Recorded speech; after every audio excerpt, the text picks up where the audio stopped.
आई बाबा, आता तुम्ही दोघेच नागपूरला राहू नका बरं. माझा एवढा मोठा फ्लॅट आहे. मुद्दाम मोठा घेतला आपल्या सर्वांना एकत्र राहता यावे म्हणून. मुलाचा पुण्याहून फोन सुरू होता. अरे नाही रे, आम्हाला नाही करमत पुण्यात. आम्ही इथेच बरे आहोत. सगळं आयुष्य नागपुरातच गेलं आमचं. मित्रमंडळी, नातेवाईक सगळेच तर इथे आहेत. शिवाय तुम्ही दोघेही नोकरीवाले, सतत बाहेर राहणार. कसं करमेल आम्हाला? नेहमीप्रमाणेच जयंतरावांचा मुलाशी संवाद सुरू होता. अहो बाबा, आजकाल आईची तब्येत बरी नसते. थकली आहे ती. तुम्हाला पण शुगर आहे. आम्हाला काळजी वाटते हो. कोणाला काही झालं तर ऑफिस, मुलांच्या शाळा, परीक्षा सोडून कसं जमेल आम्हाला यायला? हे बघ, काही होत नाही आम्हाला. आणि तुझा बाप सक्षम आहे काळजी घ्यायला. तू आमची काळजी करू नको.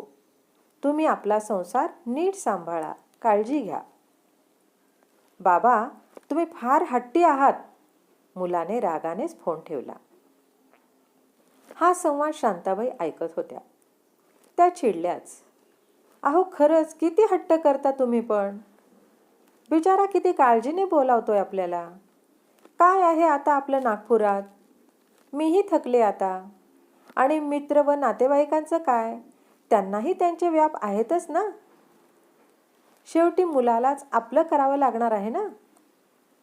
हे बघ, मला जमणार नाही. तुला जायचे असेल तर तू जाऊ शकतेस. हवं तर मी पोचवून देतो तुला. नेहमीचंच आहे तुमचं. शांताबाईंनी फणकाराने मान उडवली. जयंतरावांचं तसं बरोबर होतं. सगळं आयुष्य त्यांचं नागपुरात गेलं. नोकरीत मोठ्या अधिकारी पदावर काम केलं होतं. हाताखाली अनेक माणसं त्यांच्या दिमतीला असायचे. आर्थिक परिस्थिती चांगली असल्यामुळे थाटातच आयुष्य गेलं त्यांचं. आता सेवानिवृत्तीनंतर मनासारखं जगायचं होतं त्यांना. मुलांच्या संसारात परत स्वाधीन होऊन राहायची त्यांची इच्छाच नव्हती. आपलं वय वाढतंय हे त्यांना मान्यच नव्हतं. पण जेव्हा त्यांची नजर शांताबाईंकडे गेली तेव्हा लक्षात आलं, खरंच किती थकली आहे ही. त्यांना वाईट वाटले. उगाच बोललो तिला. आपल्याला सोडून तर ती नक्कीच जाणार नव्हती. किती कष्ट करत असते घरासाठी. कधी कटकट नाही, भांडण नाही, कुरकुर नाही. सगळं हसत मुखाने करत असते. आपण तर तिचा विचारच करत नाही.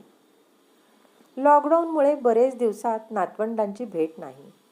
त्यामुळे शांताबाई खूप अस्वस्थ झाल्या होत्या. जयंतरावही जरा नातवंडाच्या आठवणीने गलबललेच. मग ते शांताबाईंना म्हणाले, आपण असं करायचं का? आता उन्हाळा आहे. तुला उष्णतेचा त्रास होतो, तर उन्हाळ्यापुरते 2 महिने जाऊया का पुण्याला? तुलाही बरं वाटेल, जरा चेंज होईल. शांताबाईंनी मान हलवली. जयंतरावांनी लगेच मुलाला कळवून टाकलं. जाण्यापूर्वी सगळी कामं करून घ्यायची होती. घराचे टॅक्स, पाण्याचे बिल, इलेक्ट्रिक बिल सगळ्यांची देणी आटपून मार्च महिना असल्यामुळे इन्कम टॅक्सचे पेपर्स द्यायचे होते. डॉक्टरांकडे जाऊन दोघांचेही पूर्ण चेकअप करायचे होते. जयंतरावांना जरा टेन्शनच आले. आजकाल त्यांना आपण आपल्या वस्तू कुठे ठेवल्या आहेत हे आठवेनासेच झाले होते. दिवसभर चष्मा शोधा, औषधं शोधा असंच होत होतं. हळूहळू एक एक काम हातावेगळं करावं असं त्यांनी ठरवलं. दुसऱ्या दिवशी सकाळीच बँकेत जाऊन सगळी कामं आटोपून घ्यावी म्हणून 10 वाजताच ते बँकेत गेले. बँकेत बरीच गर्दी होती. पासबुक अपडेट करायचं होतं. बराच वेळ रांगेत उभे होते. पाय दुखायला लागले. शुगरच्या गोळीची वेळ पण झाली होती. एवढा वेळ लागेल असं वाटलंच नव्हतं. घरून निघताना काही खाल्लं नव्हतं. भूक लागली होती. जीव घाबरायला लागला. शेजारच्या माणसाने त्यांना खुर्चीवर बसवलं. प्यायला पाणी दिलं. काउंटरवरचा माणूस काउंटर बंद करून चहा प्यायला निघून गेला. अर्ध्या तासाने कसेबसे पासबुक त्यांना मिळाले. आता हवे होते इंटरेस्ट सर्टिफिकेट. त्याशिवाय त्यांचे इन्कम टॅक्सचे काम होणार नव्हते. खरं तर त्यांना लवकर घरी जावंसं वाटत होतं, पण तेवढ्यासाठी उद्या यावं लागलं असतं. सर्टिफिकेटसाठी 12 नंबर काउंटरवर जावं लागलं, पण तिथे कोणीच नव्हते. मग कोणीतरी सांगितलं 16 नंबरवर विचारा. मग तिथे गेल्यावर कळलं तिथला कर्मचारी सुट्टीवर गेला आहे. आता 8 दिवसांनी या तुम्ही. खूप संताप आला त्यांना, पण चिडून काहीच उपयोग नव्हता. अरे काका, तुम्ही इकडे कुठे? अचानक मुलाचा मित्र भेटला. जयंतरावांनी त्याला सगळी हकीकत सांगितली. अहो काका, आजकाल बँकेत लवकर कामं होतच नाहीत. आता सगळी कामं ऑनलाईन केली जातात. तुम्ही सगळे पैशांचे व्यवहार ऑनलाईन का नाही करत? अरे, मला काहीच कळत नाही त्यातलं. खात्यातले पैसे कोणी काढून घेतील अशी भीती पण वाटते. कोणी कितीही शिकवलं तरी मला हे मोबाईल प्रकरण डोक्यात शिरत नाही बाबा. कष्टाचे पैसे आहेत माझे. एक चूक महागात पडू शकते. स्वतःला परिपूर्ण हुशार समजणारे, व्यवहार कुशल, स्वाभिमानी आणि कर्तबगार जयंतराव आज कुठेतरी कमी पडले होते. कमजोर झाले होते. ते विचार करू लागले, खरंच किती काळ बदलला आहे.